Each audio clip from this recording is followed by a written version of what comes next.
Hey everyone, welcome to today's webinar. It's going to be about Yonsei University. So we have Shahruzkhon Elomov as a guest today. He will be speaking about his experience most of the time, but we would like to share some important information about Yonsei University admission process, studies, and life from the perspective of Uzbek student Shahruz from Samarkand, Uzbekistan. He graduated from public school, public high school, and then he studied 1 year, I think, at the university before eventually enrolling at Yonsei University. Just as a piece of information about Shahruz started a mentorship process with Globstudy back in 2024. He ended up applying to several top universities. All of them were within top 100, including McGill University, University of Toronto, Yonsei, Koryo, and several more. And he got admitted to all of them. Shahruz ended up enrolling at Yonsei University. Now he's like a freshman as a second semester student, I think, right? They say Yonsenian 25 2 or something like that. Yeah, there's some Yeah, specific. Okay. All right, Shahruz, the stage is yours now. You can start your monologue about your admission and study academic life experience at Yonsei University. okay, thank you. Let me introduce myself again. Assalamu alaikum, everyone. My name is Shahruz, and I'm 19 years old, and that's all information about me, like was true. I started working with Globstudy from 2024. I got admitted to like several top universities in 2025, including like McGill, Toronto, and Yonsei. So, and Korea University too, like our Yonsei rivals too. So, uh, by my background, yes, uh, I studied in public school. In if you know, it's in Boulevard. I'm from Samarkand. If you didn't know, it's school number 45 in Boulevard. So before getting admitted to Yonsei, I studied in SIUT, if you know, Samarkand International University of Technology. I think most of the guys who was getting like the gap year was admitted to this university exactly. So that experience also really helped me to, I would say, adapt to Korean culture as well here after I came here. So okay, let me talk about the admission process. The admission process was pretty smooth, honestly. Uh, Most of the time, like for McGill, for Toronto, or for other core university, I just applied my documents, just a quick like essay, uh, like other essential documents about, for example, like parents. But for Yonsei, specifically, we had an interview in June, I think.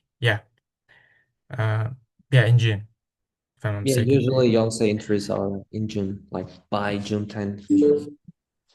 Yeah, and after that, I was admitted to this, and also I would like just note that, just a quick advice to start like collecting all the documents like beforehand because it's gonna be really helpful for you to apply to the visa because you don't want to like get late for the studies because visa process can take time, like lots of time, since for most of the students here it just gave them like a lot of headache and they complain about it all the time.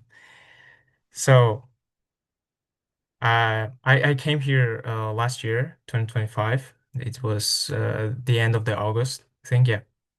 And immediately, the thing that I noticed here is the weather, and it was really really warm. I mean, I wouldn't say it was hot. It was like in a sauna.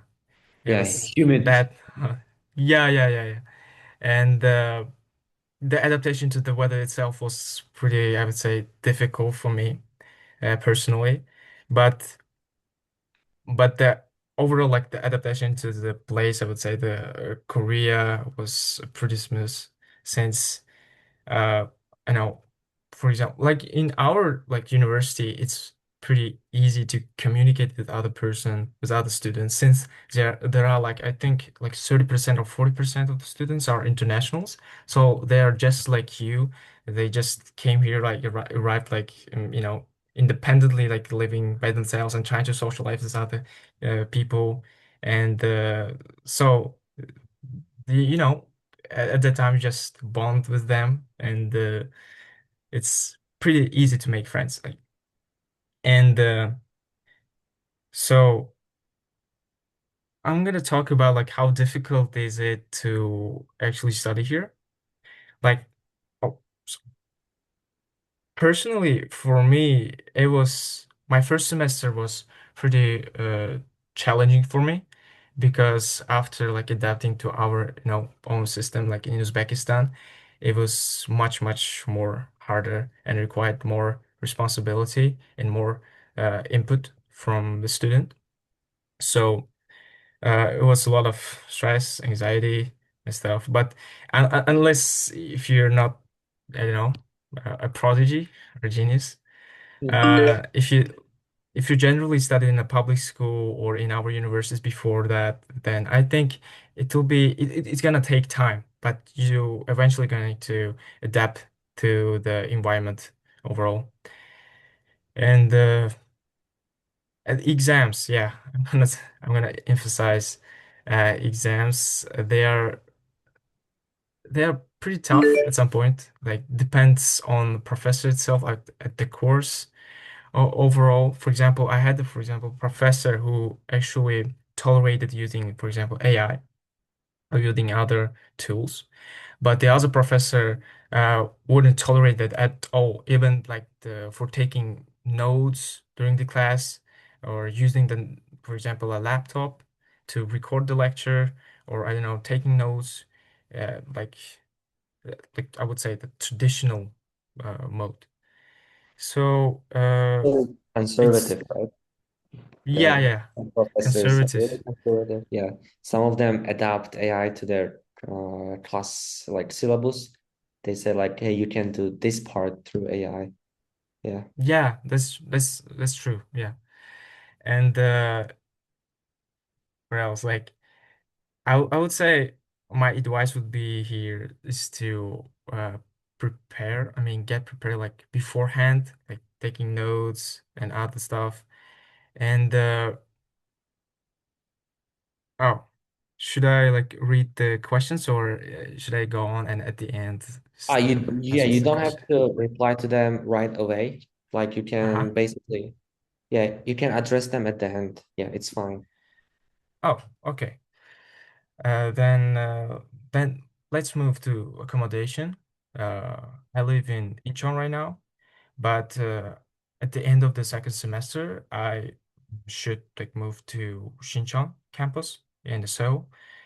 We have three main campuses. It's the ones that I know is in Shincheon, the main campus. And if you know, like the recently we had like Macron visiting us. If you saw in the news, he was in South Korea. Students like get like they booked all the seats right immediately. So people say like students say that the Xinjiang campus is much more fun than here than in Incheon. Since Incheon we live in a campus town, and the campus town is pretty, I would say, mm, pretty empty.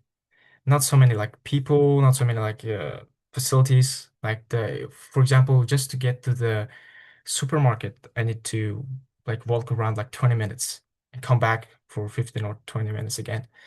And so at this point, it's a little bit inconvenient like for us in John. But this place is pretty clean and peaceful. I would say for introverts who do not really like to socialize a lot, I think it's a perfect place. Uh, so uh, the dorm itself like costs around I think 1 million per semester, 1 million Korean wons. It's around it's around like $700, I think. Yeah, exactly. But you're gonna live with the roommates, two other roommates, so there'll be three of you. Like depends on actually what option you're gonna choose. Like there are options, like you can just pick the room where you can live like alone, but it's gonna be much more expensive for you. And or for two people, it's I think the medium. But most of the time, students just live in dorms in with two other roommates because first it's cheaper. The second, I think it's for for community because like I think 80 or 90% just live with roommates. So I think it's also good for mental health. And but living in an apartment, like I actually had a friend, like was my friend who lives in apartment, not in a dorm.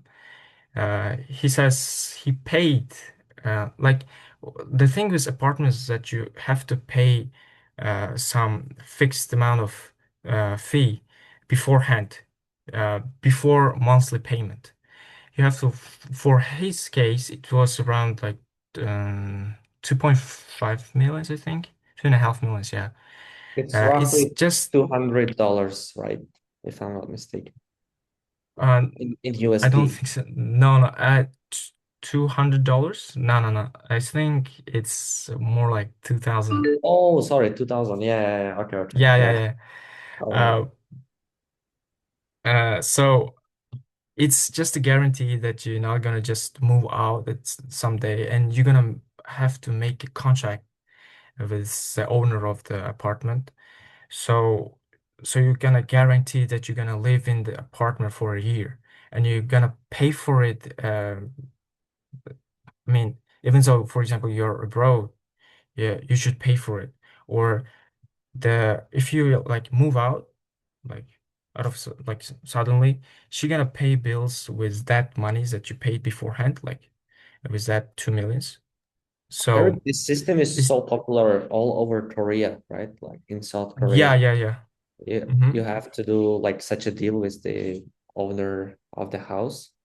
Yeah. Mm-hmm. So in your case, like I think Yonsei actually has campus dormitory, right? In Incheon. Yes, yes, yes. I mean I live here right now, so Hmm. it's really near to the buildings that our classes are conducted. So it's pretty easy. You can just wake up like 5 minutes before your studies and just, you know, rush to Yeah. the class, like run. You can, you know, be on time still. So apartments depend on the preference, I think. But I think he has 5 rooms and he lives in this apartment and he pays around like $500, I think, around. Because it's like the dormitory is not really convenient and you don't have a personal space. And for the ones who prefer like their own uh space, I mean personal space, they really value that, then you have to like pay extra much more. So um yeah, as I said, then let's move to the expenses. I think I covered everything about accommodations. So expenses like how much you need to just live just to sustain yourself here. Depends. It also depends on you. If you can cook and you really enjoy your own meal. For example, if you want to stay like what's it, halal in our case, you don't want to accidentally like eat pork because lots of food here, Korean food, contains bacon, like pork, in most of the dishes. So if you really care about it, and you have to cook by yourself, I think, and buy your own groceries from the halal supermarkets we have here. But it's a little bit farther than here in Incheon. But I heard that in Shincheon in Seoul, it's much close to other students, so they can just enjoy our own traditional meal. I heard we have latzat something, and we have like our traditional Samarkand plov and such, right? So it's very convenient in Seoul, but not in here in Incheon. So, for example, I cook for myself, and I think it's around like 300,000 wons or 400,000 wons is enough just for monthly expenses, I think. Just for food and other stuff you may just purchase. But if you eat like out like constantly, I think you're gonna spend much more than this. I think around it would be around like $600 if you're gonna always like eat outside of the dorm. So about work for students, yeah, they basically can work, but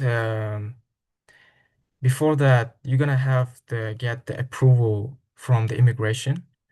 So, and even before that, it has to like pass like I think 6 months. Yeah, you have to wait 6 months to get the approval.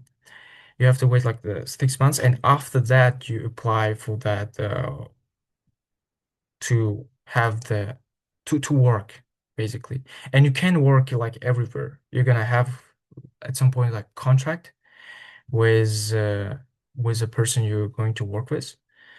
So you can work like everywhere, but it's most of the time it's really popular around the Uzbeks to work during weekends and illegally. Yeah, they do it, and that's pretty common here. And they even drop out of their college, or how do you call that? Um, Izakawa course. Yeah, Uh, language course, right?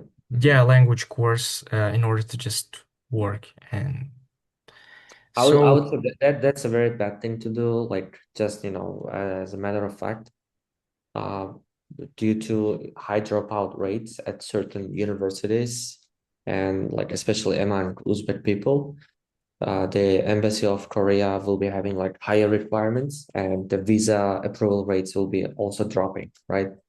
I mean, technically, that's what happened with the United States. Like several years ago, it used to be much better, like for approval, visa approval, you know, almost near half of the students applying to visa could be getting their visas approved. But nowadays, it's very bad. I mean, with the South Korea situation is also similar.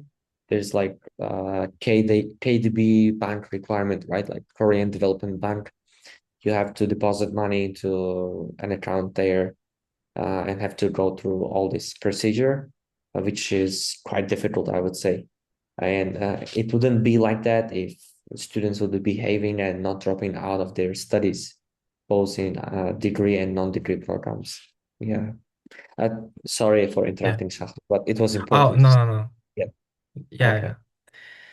Um, yeah, that's all true. That if you get caught, then you're gonna get fined, I think, even can get like expelled if you work during your like studies during this semester. So basically, I wouldn't recommend that. But in terms of like during the winter breaks or summer breaks, you can work like anytime. You don't have any restrictions. But yeah, during the semester, I think you can work up to 20 hours, not more. Like it's just the weekends, Saturday and Sunday. Uh, you can work like for 10 hours each day. So it's all like covered at 20 hours.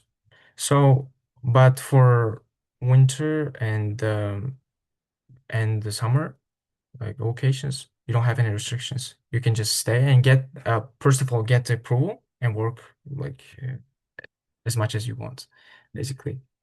So, um, the work itself, for work, you need to learn Korean. Basically, it's actually required, and if you don't know Korean, you still can you can still can find the job, but it will be much harder for you, and it will be your range will be limited since you can work only in for example, like the shiktans, or like restaurants, Uzbek restaurants, or Russian speaking and restaurants. So basically, I would suggest to learn Korean, even oh, I would say at least the basics, like the uh, letters, maybe how to read them, and some basic words. And but yeah, you can find it if you know Korean well, then it's not a problem, I think. Your assimilation gonna be much easier and adaptation also. So,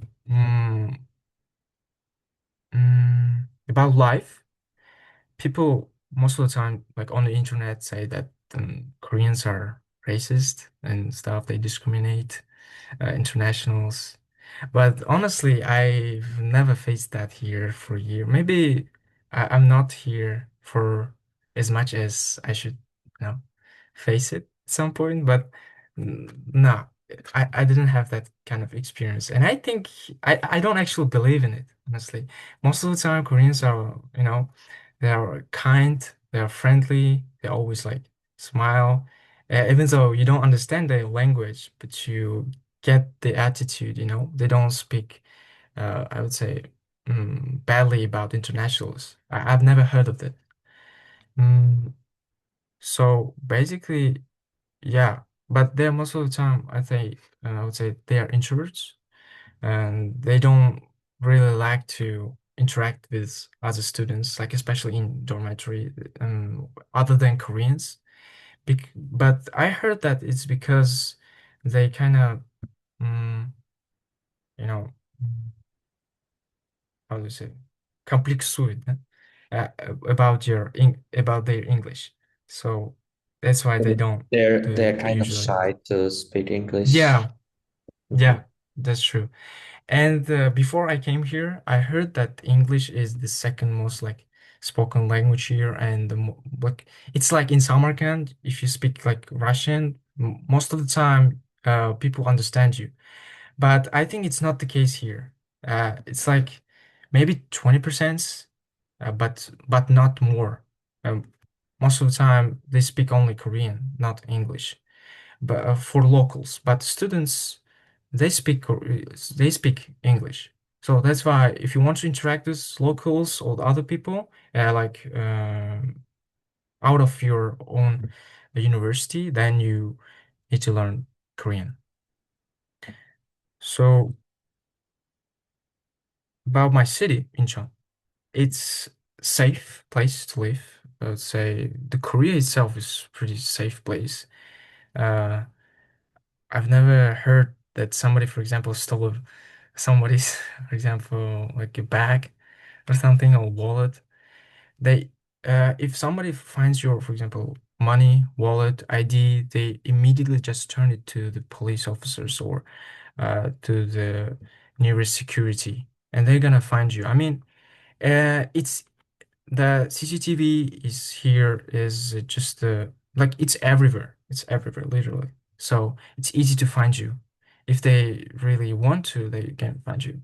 And so about like student discounts. So they actually have student discounts sometimes in like in online shopping, I heard, but I've never actually used it. Uh, but the important thing, if you're not like 19, for insurance, you're gonna pay much less, like three times less, I think, if you get after you turn like 19. I think it's if you have like the 18 plus things, they have 19 plus things, I think. They just moved 1 year, they just added one more year, I think. In For example, before I turned like 19, YouTube had, for example, restrictions for me not to look for from violent content. So I couldn't watch some content that I really wanted to.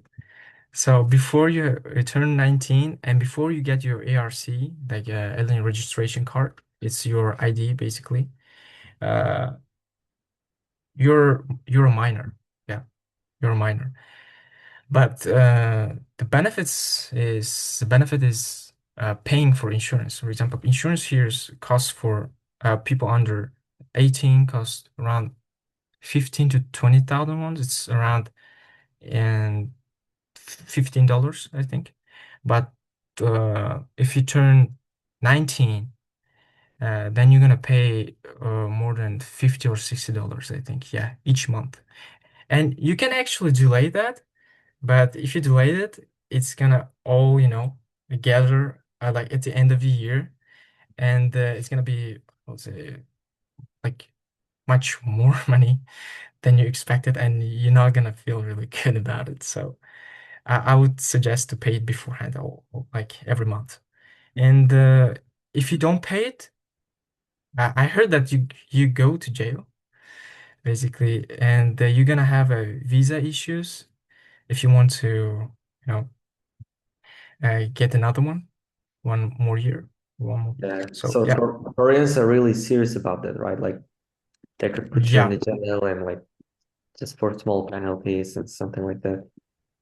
yeah, yeah, that's true. Mhm.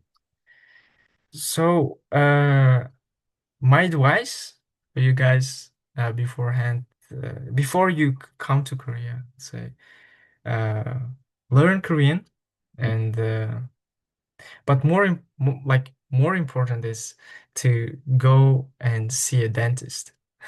It's gonna be a really huge problem if you have a toothache here. They're gonna charge like a lot of money. You don't wanna know this. So, for example, like if you have if you have a toothache and you go to see a dentist, it's for one, I think, tooth. Yeah, it cost me around like $500 just to, I don't know, clean it.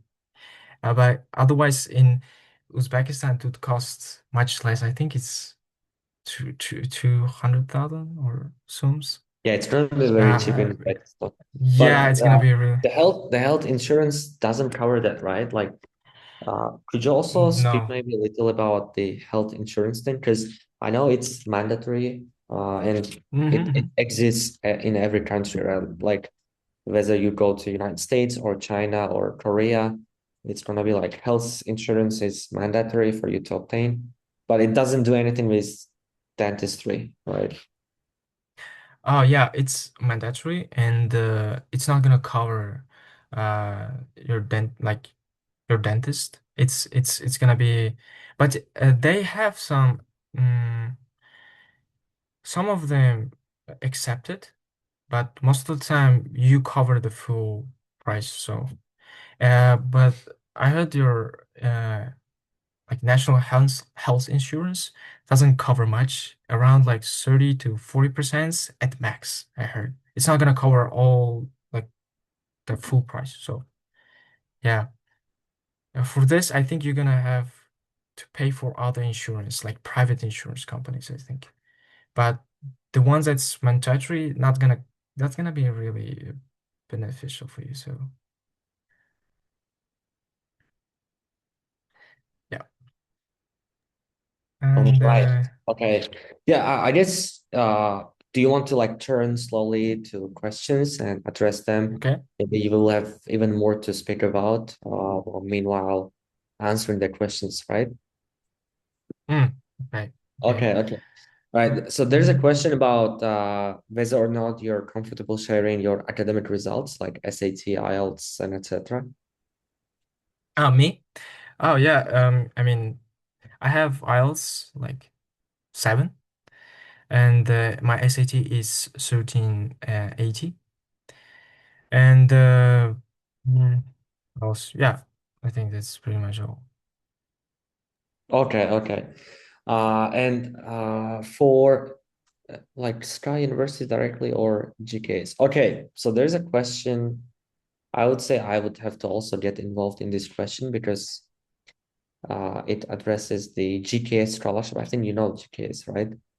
Yeah. And maybe you could also share some more information about other scholarship opportunities like Samsung scholarship, right? Yeah. So the question is about whether Shahruz applied to Sky universities directly or via GKS. Okay, Shahruz applied to Sky Universities directly, like via the application process, but there's also GKS scholarship, which is funded by Korean government. Yeah. Shahruz, like feel free to share whatever you know, whatever you want to, share about these scholarship opportunities, and then I will add some more information that you didn't tell, okay? Okay. So yeah, for in terms of like scholarships, first of all, you have to you should just email your own university about the scholarship opportunities that your own university provides. For example, our university has two kinds of scholarship. It's a merit-based scholarship and then a need-based scholarship. So merit-based is just basically about your GPA. If you get the higher GPA, you're gonna get the scholarship. But the scholarship committee is going to decide like how many percents to give you.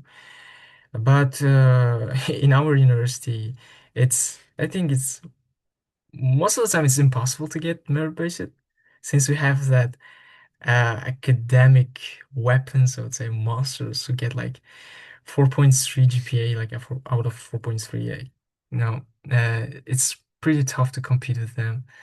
But still, we have the other options here in Yonsei.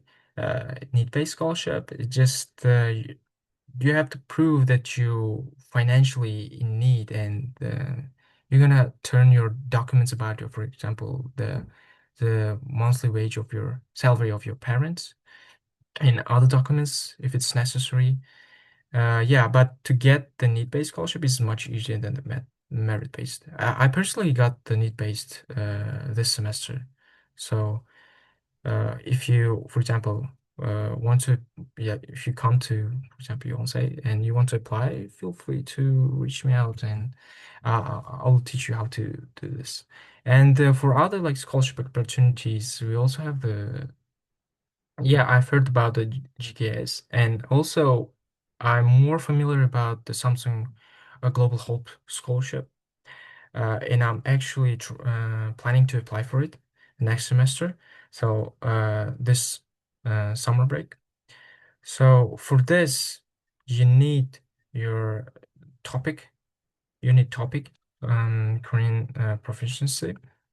It must be around like I think minimum is topic level two, topic one, the level two. I mean, and also you have to have a high GPA. You're gonna turn your all scores from each course to them. And what else? Uh, Yeah, I think you also should have the valid IELTS. I mhm. think you have to turn every document like to them after the end of the semester, I think. Yeah. Yeah. Okay. Yeah. Thanks, Shahruz. So, to add more information about GKS scholarship, so for those who don't know, it's a Global Korea Scholarship. It's funded by the government of South Korea, basically. Uh, this scholarship process, I think, runs every year during like autumn, late autumn. It's usually somewhere like in November, December. So for example, people who want to apply for the next term, they should plan to apply in November of 26, but they get the funding for September of 2027, right? But for GKS, actually, current students at university in Korea are also eligible to apply. But from what I know, usually for GKS, basic eligibility criteria includes, of course, like, high academic achievements, language proficiency. They usually prefer to accept students with Korean proficiency, like TOPIK, some certain score level, basically. This is some insight that we have been gaining, throughout several years.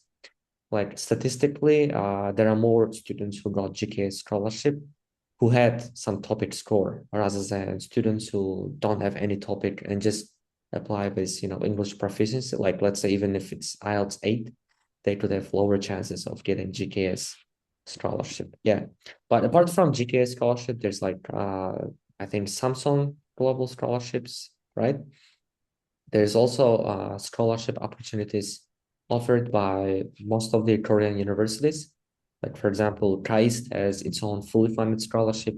Yonsei is, they also have like admission scholarship, and then they also have need-based and merit-based scholarships to which you can apply during your second, third, and other semesters as an ongoing student, right? The same applies to many more universities. But from what I know, in Korea, keeping your academic performance, like GPA at some minimum level, is very important for maintaining your scholarship. Like, let's say, if you get some full scholarship and then during your first semester you get some very low scores, like D, for example, or C's, they could just remove your scholarship. They could take it back and ask you to pay for the second semester and so on, right? Similar system exists actually in the United States and China and several more countries. So the scholarship is directly related to your academic performance. Like the lower academic performance you have, the lower chances there will be for you to keep your scholarship to the following terms, next semesters, right? Okay.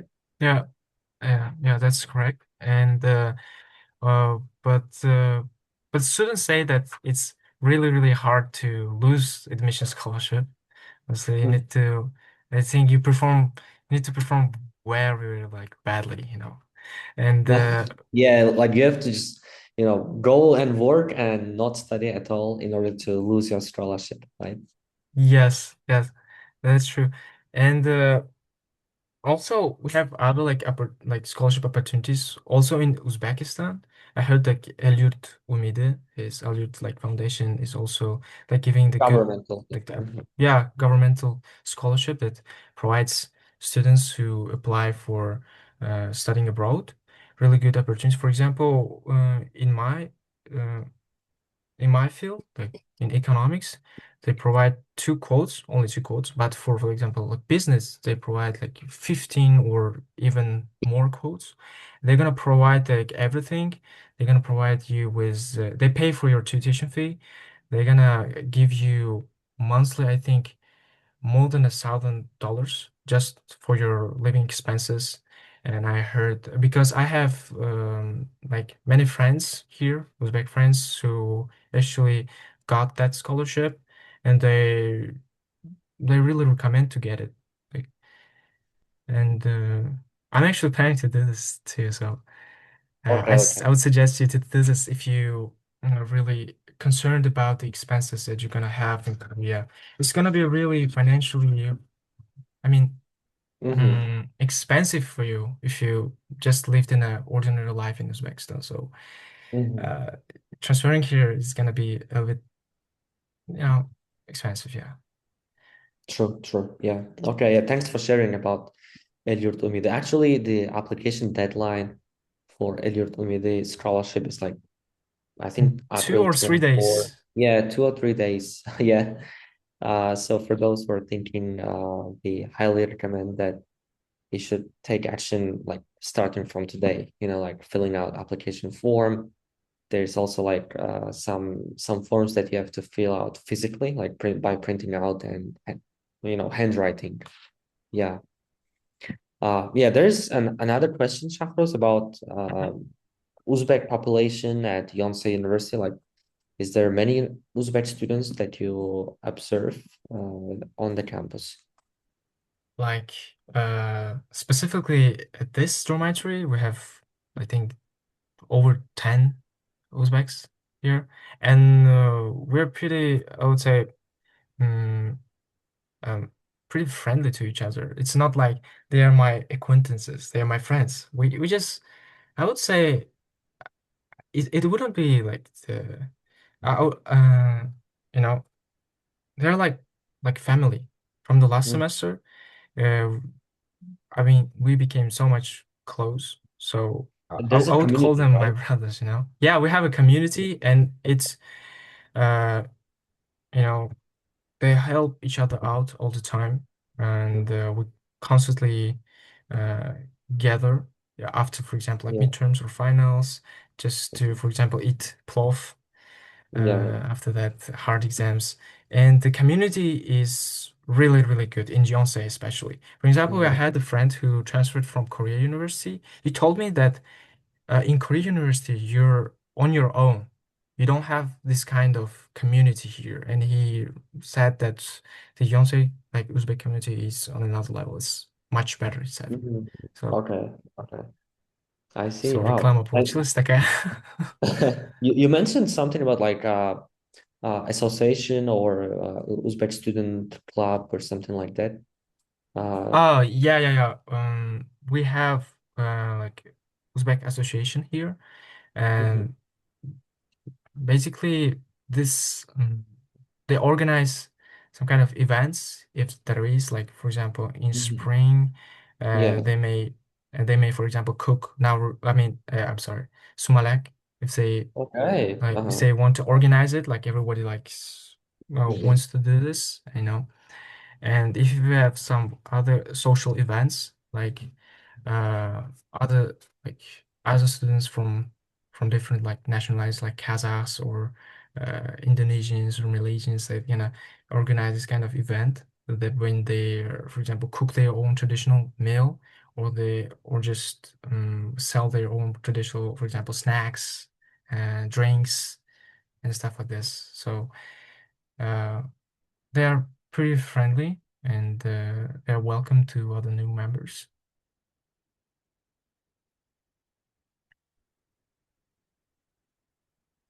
All right. Okay.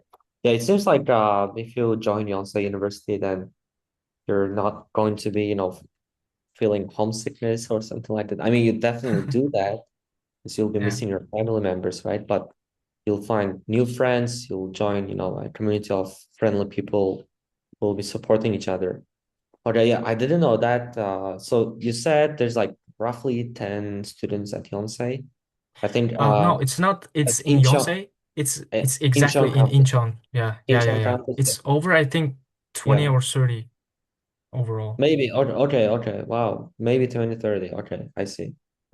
But yeah, so Incheon campus is for freshmen, you mentioned, right? Like Yeah, first year yeah. students. Okay.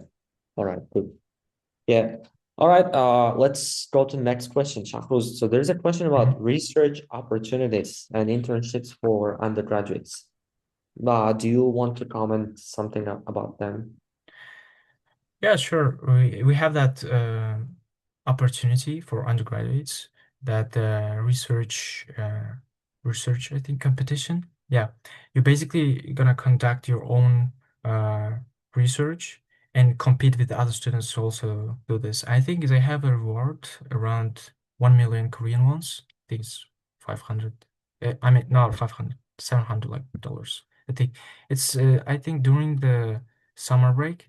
Yeah, and other like internship and research opportunities, they're gonna just constantly send you through email. They're gonna they're gonna let you know. We have also UIC website where they constantly announce some news about, for example, internships, uh, or research opportunities. So they're gonna let you know, or you have to like constantly check that website. I think it's I think it's not really a problem to get it. I think there could be even more research opportunities as you progress academically, like as you go into your second or third year, because you'll be meeting more and more professors, right? Research research projects, sorry, are usually published by professors, like at their specific lab, for example. So once you meet up with some professor and he says, "Oh, I have like ongoing research project. If you're interested, feel free to apply." But that usually happens with, more advanced level courses, which you're gonna take like in your second or even third year studies. Yeah. Yeah, Mhm. yeah, that's correct. I mean, you can be a teacher assistant. I think after your first year, I think you can apply Mhm. for it. I think Mhm. you will compete with other students too, but Yeah. uh, you're gonna have this kind of opportunities all the Okay. time. So there are lots of Mhm. opportunities for internships or research or for example, to have a new experience. For example, you can apply to be a residential um, array. I don't know what was the Array, abbreviation array, they yeah, use. yeah. Resident Yeah, assistant, I think, yeah, yeah. resident assistant. Mm, They're gonna provide you with, I think, the better accommodation, and they're gonna pay you per semester. mm. You're gonna have some It's kind of basically bonuses. person who is like responsible for managing certain like events and who's responsible for certain unit in the Mhm, residential mhm, community, like in the building. Yeah, if you become RA, usually they pay you a certain salary, maybe in the form mhm. of stipend for meal plan, let's say, and they also provide you with accommodation. I would say that's also possible probably starting from second year because RAs are required to know a lot about, campus and everything. Or is it also possible for first year students to apply to RA? But honestly, I've never heard about it. But most of the time, arrays are the second year students, like Yeah, sophomores yeah. or juniors. Does it make sense? Like they have experience already, so they go to residential buildings and they will be like sort of working certain hours per Mhm. week. Yeah. Mm-hmm. Yeah, they basically organize clubs. For example, the movie nights. You can, Mm-hmm. for example, like Ghibli. It was a Ghibli Mm-hmm. movie night, and we like watched some uh, movie Yeah, in yeah. Ghibli style. So, and some board games, activities, and they're gonna provide you how I would say uh, during the midterms and after, I think they just Mm-hmm. help you to relax after. Okay. I see. All right. Shahruz, could you also share some information about how your interview went for Yonsei Oh, University? yeah, yeah, sure. Uh, my interview actually, I wasn't really planning to go to that direction, like during the interview, I mean. My interview was about my research project, honestly, that I had when I was studying in SAT. Like at the end of the I've spoken about why I chose economics and what are my hobbies, I think. Yeah. And I told them that I want to participate in research and as internship like opportunities in Yonsei too. And they asked about my research project that I've told about before. I told them that I had a research on the plastic recycling, and they just caught that, theme, and they've like had the following questions about it. They asked about the source, where I found the information, and why do and what do I think about it in the future, how it's going to change in Uzbekistan or all over the world, and what kind of ideas you have, and So it was mostly something about your like this. research. Yeah, yeah, yeah. Did they also ask about like economics, like why you chose economics? Or did they ask any questions specifically about your letter of motivation and anything like that? No. No. They asked about why I chose economics, why I exactly want to major in this, Yeah, there was some but noise. Mhm. it's all right. Uh, but they didn't ask any questions in terms of economics, since my interviewers weren't from that field, from the economics. They were, I think, chemistry and history professors, as far as I know. So they didn't ask anything. Basically, they asked about why I chose it and about my research project. Yeah. Okay, okay, yeah. Thank you for sharing that. All right. No, I don't see any other questions. Uh, so, dear participants, if you have any questions like want to ask, you could actually unmute yourself and speak. with Shahruz directly. Well, you could also type them in the chat if you prefer to do so. Yeah, so we've been talking a lot about Yonsei, about studies, and etc. Yeah, while a new question pops up, I would say I have a question, Shahruz. So what is actually the student population like at Yonsei? Like how diverse is it? What kind of people do you usually see like on everyday basis, let's say?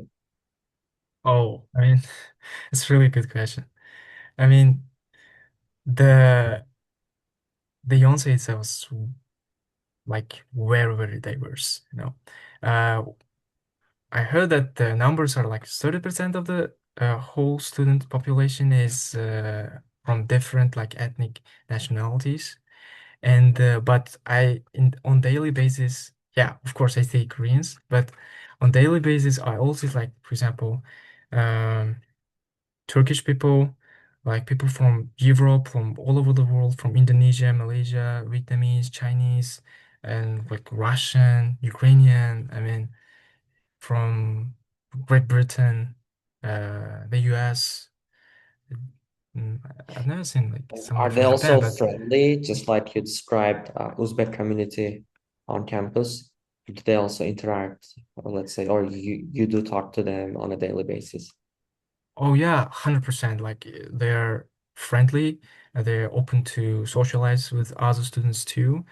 Uh, Basically, most of the time they are also like most of the time they're extroverts and I open to the conversation. For example, like the little small talks and stuff like this. So it's easy to make friends, I think. Okay, okay, all right. Yeah, thanks for sharing. Yeah, it's been always interesting, like to find out the Yonsei University campus environment because it's quite popular university actually. Like it's top 50 and it's like top 10 in Asia. I think Yonsei accepts a lot of I mean they receive a lot of applications, but accept only a handful number of them. It's one of the selective schools, and they also have wonderful scholarship opportunities. And uh, I would say, yeah, the fact that Yonsei University campus is so diverse, like there's a lot of people from different countries you mentioned, including European, Asian countries. I think it actually makes sense. Yeah. Yeah, Okay. right, it's incredible. No? And I also wanted to add one thing about IELTS and SAT scores from for Yonsei. You don't really have to be really academically, brilliant, like have like 1500 SAT and like a 8 or 9 like band score from Mhm. IELTS. You don't have to do this. The fact that I am here makes it Especially clear. IELTS. Yeah. So It yeah. could be a waste of time, right? Like to prepare for IELTS 9 or 8.5. hmm Yeah, I mean, I also have friends who have like 8.5 IELTS here, like Uzbeks, and like SAT like 1580 or something around like this. And they are really like brilliant students, but still they accept students, I think, because of their also uniqueness, the way you perform in interview, the way what Yeah. kind of like expression you I mean, the kind of attitude you give to the interviewer, and also your motivational letter is also important. You need to show your uniqueness, not Mhm. just your scores. You don't have to be like academic, nerd to get accepted here. And because I heard that this semester, like the students was 8.5 like IELTS band and 1500 SAT got rejected. Like I Mhm. mean, so it can happen. So if you even have you know, uh, say lower IELTS or SAT, just Mhm. give it a shot, I would say. Okay. All right. Yeah. So that was an important insight, I guess, participants gained from this webinar. Yeah. So yeah, Yonsei is liberal arts university actually. Like it's one of the few liberal arts offering universities in South Korea. I think some other include like Southern University and maybe a few more. But yeah, studying in South Korea must have been exciting actually. So especially econ major, because South Korea has great economy. I mean, their economic growth needs to be really studied. And who knows, like Shahruz in the future coming back to Uzbekistan may end up, working at some important place and developing Uzbekistan's economy, right? Okay. So yeah, Shahruz, I would say first of all, thank you so much for finding your important time to join this webinar. Even though your midterm is like coming just tomorrow, right? Instead of preparing for midterm, Shahruz decided to like give back to Globstudy community and share some information about his admission, academic, and cultural life in South Korea, Yonsei, first year students campus in Incheon, right? Uh, I hope your studies will be going just excellent as they have been already. I guess you mentioned like you've been scoring quite good in certain subjects during your first semester. I hope you'll be scoring even higher, like A plus or something in those Thank you. in the upcoming midterms. Yeah. So yeah, thank you again, and thank you to all the participants for joining this webinar too and giving some good questions that we have discovered some new information. Maybe it's gonna be very, very useful for future applicants. Oh, sorry, I didn't see the last question. Like there was one more question apparently. Shahuz, do you want to address that before we end this webinar session? Yeah, sure. No problem. Okay. Yeah, so it's about exchange year to another country. Mhm. Oh, exchange. I don't really have the really prior knowledge about it because I wasn't really interested. But I heard that you need to apply for it just beforehand, the year before you want to go. For example, for exchange, you just go, you apply for it, for example, right now, and if you get accepted, they look through your application, and if they like choose you, then you can go to the universities that you applied for Mhm. the the following year, but uh, after 2 semesters, yes.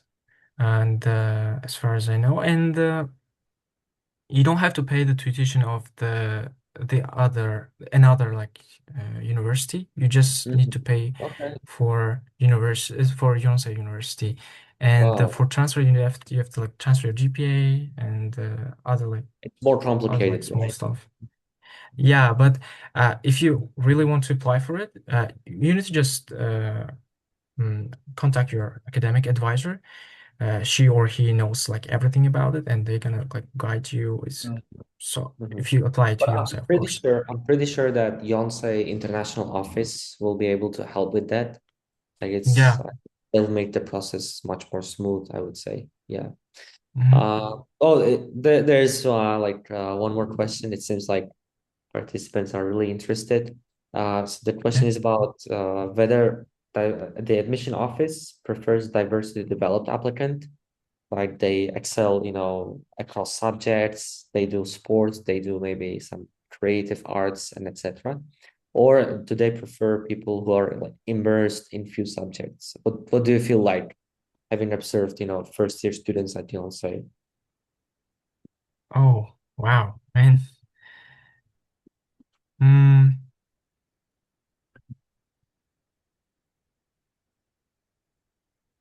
um, Like, I do think you the see the? applicant. Okay, Huh? okay, go ahead.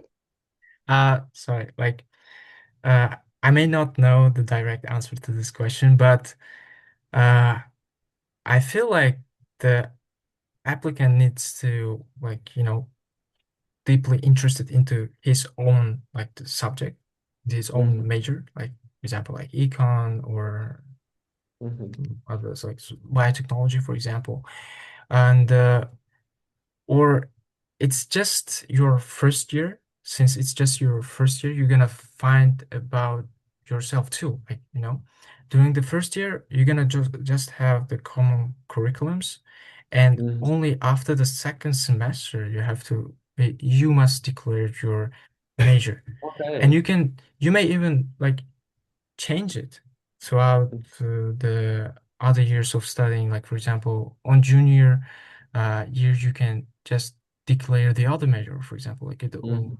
go for There's a a double major. flexibility. Okay. Yeah, yeah. So I think you need to be diversely or developed applicant. It's just my opinion. It's not the Maybe it's 100%. both. Maybe it's both. So you need to be Yeah. excellent at like across subjects. You need to have multiple interests, but at the same time, you need to have like one strong interest, right? For example, Hmm. people who are applying to economics, they need to be really interested.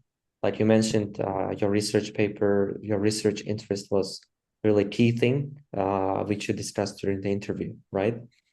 Or people applying to, let's say, yeah, biology or some exact sciences, natural sciences, they need to have good academic performance in other subjects too, but they need to have very strong interest in studying, let's say, biotechnology, right? So it needs to be sort of balance between both of these things that I think Jahangir mentioned. um, uh, I would say it's not right to focus only on one thing and forget about everything else. I mean, it's kind of common rule for most of the top universities, right? They prefer to accept students who have like multiple skills, multiple interests, but they're focused at the same time on one particular thing, right?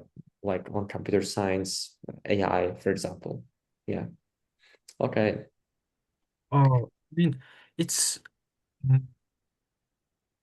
I mean, it's just my advice, just to be well prepared for the interview, and have a grounding on your answer why you chose this field, even Mhm. though you're not sure about it. I mean, it's about your preparation, I think.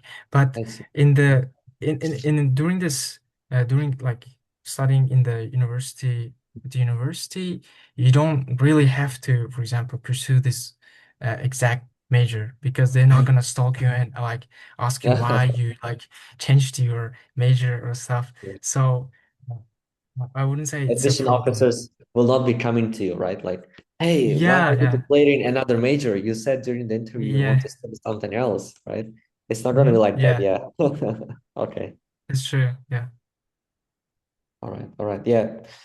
Okay. I think the time almost, yeah, it's been like 1 hour and 10 minutes, almost 1.5. Okay, I think Shahruz's time is very limited since he has midterm exam preparations. Again, thank you, Shahruz. Thank you, all participants, for joining this webinar. I hope it's been super useful, especially for those who applied to Yonsei. Like, it's sort of, a preparation for the interview at the same time, because they learned about academics at Yonsei. They learned about some insights that they need to know before they take the interview. Okay. Yeah, stay tuned for future webinars. Shahruz, it's good luck for you, for your studies, for your midterms. And maybe we will see each other in summertime during the summer break. Yeah, maybe in the winter break, who sure. knows? But yeah, Okay, thanks for having me. Thank you everyone for participating. Thanks. See ya. okay, Shahruz, bye-bye. Thank you.